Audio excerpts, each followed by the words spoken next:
చేస్తారు దేవుడు. దానియేలు గ్రంథంలో మనం చూడొచ్చండి, దేవాది దేవుడు ఈ మండు అగ్నికొండంలో నుంచి మమ్మల్ని తప్పక రక్షించును, రక్షించకపోయినా కానీ నష్టమే లేదు. రక్షించినా రక్షించకపోయినా మేము మాత్రం మీరు చెప్పినటువంటి నీచమైన కార్యాన్ని చేయం.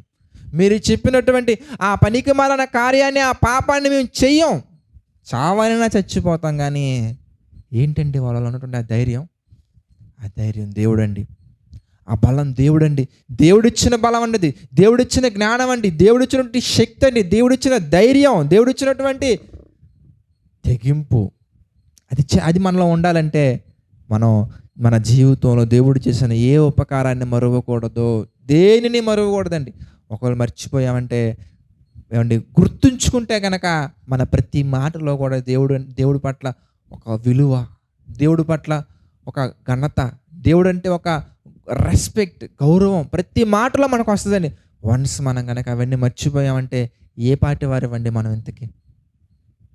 మనం గుర్తుంచుకుంటే, దేవుడు చేసిన ప్రతి మేలు మనం గుర్తుంచుకుంటే ఏ పాటి వారం అయ్యా మేము, ఎన్ని మేలులు మా జీవితంలో చేసి ఎంతవరకు నడిపించారు కదా బ్రో, ఈ కొంచెం దూరం నడిపించలేరా అంటామండి. ఒకవేళ ఆ మేలులే కనుక మనం మర్చిపోతే, ఏంటి ప్రభు నా జీవితంలో ఎప్పుడు ఏదో ఒక కష్టాలే వస్తూనే ఉంటాయి ప్రభు అంటే మనం ఏం గుర్తుంచుకుంటున్నామా అంటే, ఆయన చేసిన కృప, ఆయన మన పట్ల చూపిన కృప, ఆయన కార్యాలు మర్చిపోయి కష్టాలు మాత్రమే గుర్తుంచుకుంటున్నాం కనుక నీకు అన్ని కష్టాలే కనబడుతున్నాయి. ఒక్కసారి ఆయన చేసిన మేలులు గుర్తుంచుకో, ఒకసారి మేలులు జ్ఞాపకం చేసుకో.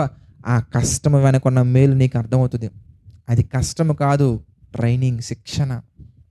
దావీదు గారి జీవితంలో ఆ గొర్రెలు కాచుకుంటున్నప్పుడు ఆ ఎలుగుబంటులు, సింహాలు రావడం అనేది కష్టంగానే భావిస్తుంది, కష్టమే.